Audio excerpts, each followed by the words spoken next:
तमाम जगहों पर ऐसी खबरें सामने आ रही हैं, बलिया हो, गाजीपुर हो, दूसरे जिलों के अंदर कानपुर, उन्नाव, जहां पर शव का अंतिम संस्कार किए बगैर पानी के अंदर, नदी के अंदर शवों को फेंक दिया गया।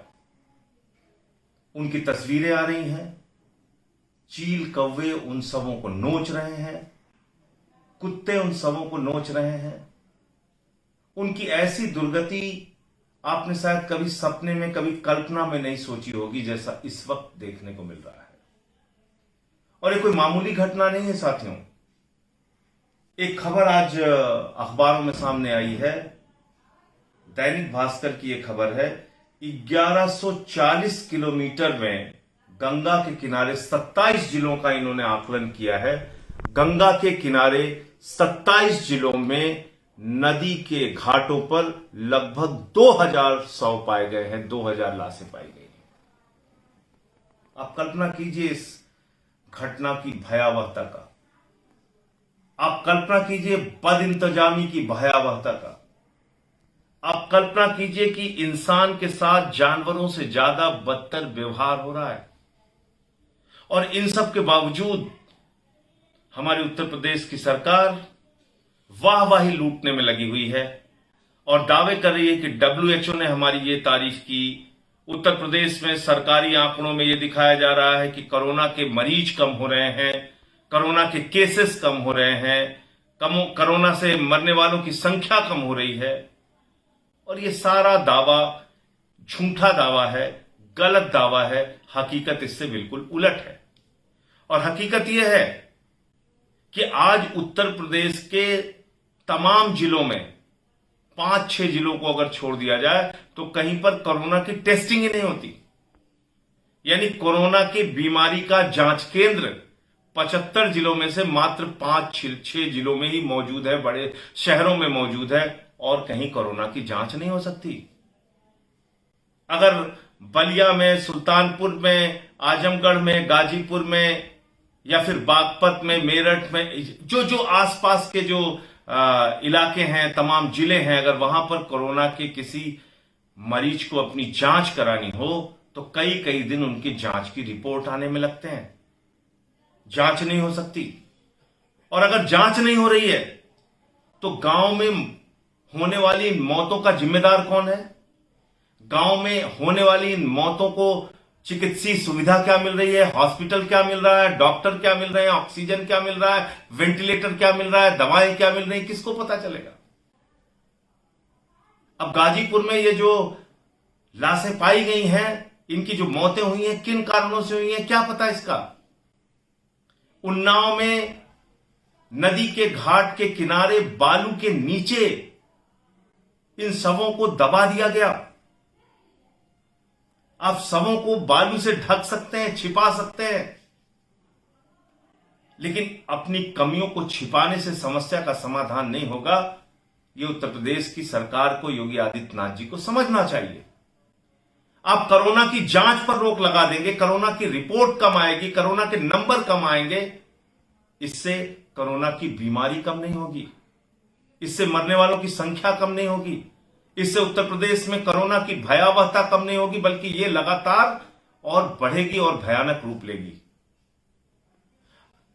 जो मौत के आंकड़े सरकार दिखा रही है और जो मौत के आंकड़े वास्तव में हैं, यह मेरठ की रिपोर्ट है।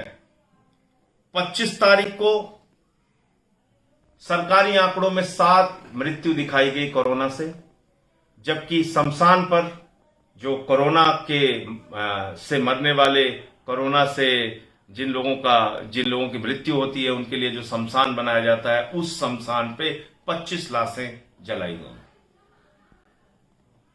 26 तारीख को 2 मौतों का आंकड़ा दिखाया गया, 33 शमशान पर शव जलाए गए। 27 को 4 दिखाया गया सरकारी आंकड़ा और 18 शव जलाए गए। 28 को 3 दिखाया गया, 16 शव जलाए गए। 29 को 5 दिखाया गया और 25 शव जलाए गए। 30 को 5 दिखाया गया और 19 जलाए गए। 1 तारीख को 3 दिखाया गया और 27 जलाए गए, 2 तारीख को 7 दिखाया गया और 27 जलाए गए। इस प्रकार से ये तमाम, और ये इसी तरह की खबरें गोरखपुर में 15 गुना ज्यादा मौतें हुई हैं सरकारी रिकॉर्ड से, यानी सरकारी रिकॉर्ड में जो मौतें दिखाई गई हैं उससे 15 गुना ज्यादा मौतें हुई हैं, शमशान में वो शव जलाए गए हैं। लखनऊ में 10 गुना ज्यादा, यानी सरकारी आंकड़ों में जो मौतें दिखाई गई हैं उससे 10 गुना ज्यादा मौतें हुई हैं। 1500 लोगों की 10 दिन में 1500 लोगों के शव जलाए गए।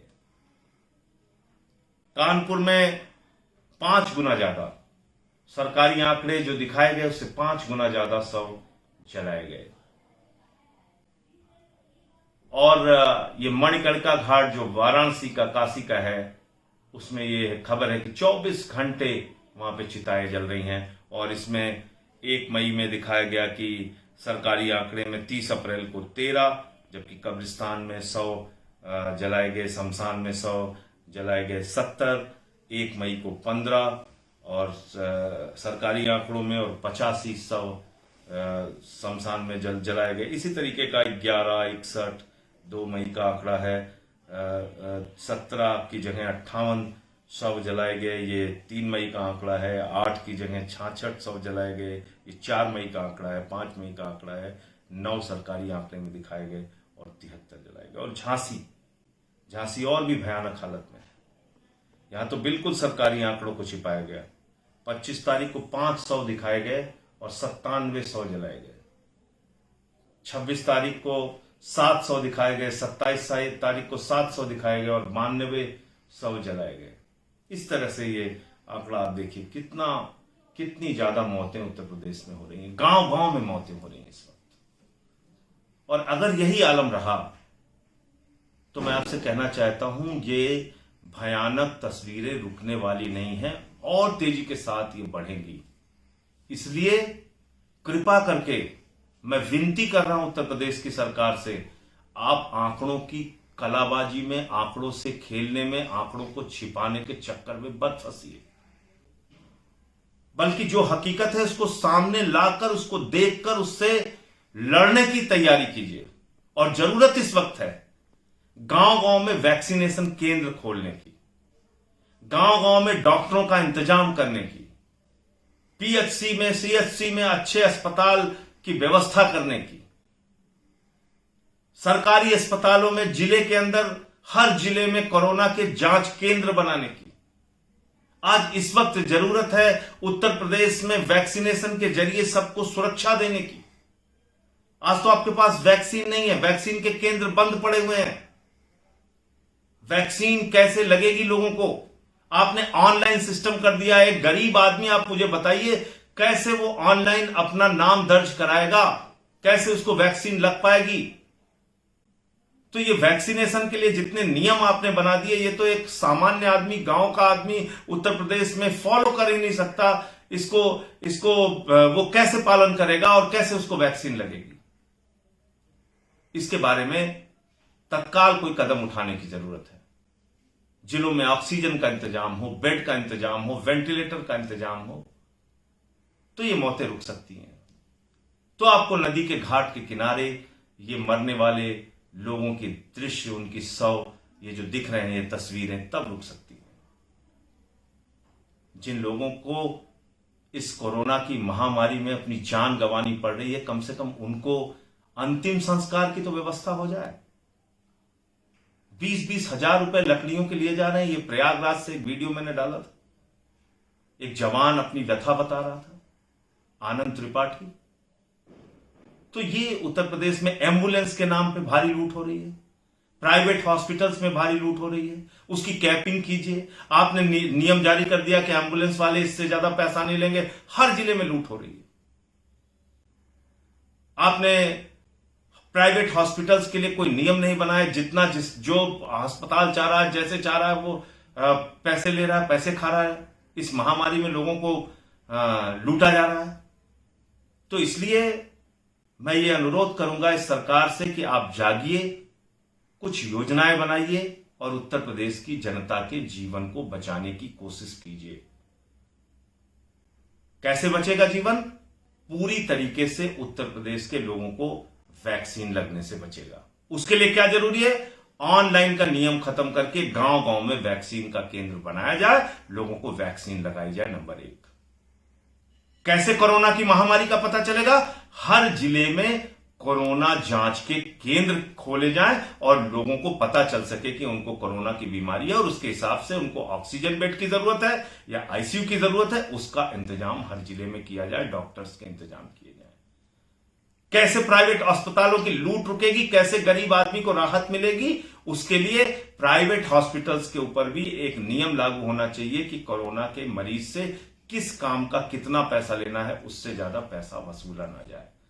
कैसे ये नदी के घाटों पर भयावह तस्वीरें जो आ रही ये रुकेगी? इसके लिए आपको अंतिम संस्कार की कम से कम व्यवस्था निःशुल्क, लोगों के लिए जिनकी मृत्यु हो जाती है उनका अंतिम संस्कार निःशुल्क हो सके, उनको लकड़ी के चक्कर में, घंटों इंतजार करने के चक्कर में अपने घर वाले का शव नदी में ना फेंकना पड़े, उसकी दुर्गति ना हो, इसकी व्यवस्था करनी पड़ेगी। उठिए, जागिए, उत्तर प्रदेश को बचाने की पहल कीजिए। जय हिंद। अगर आप चाहते हैं गरीब हर वंचित इंसान की आवाज आप तक पहुंचे तो हमारे चैनल को सब्सक्राइब करें और बेल आइकन का बटन दबाना ना भूलें। देखते रहिए बहुजन हलचल न्यूज।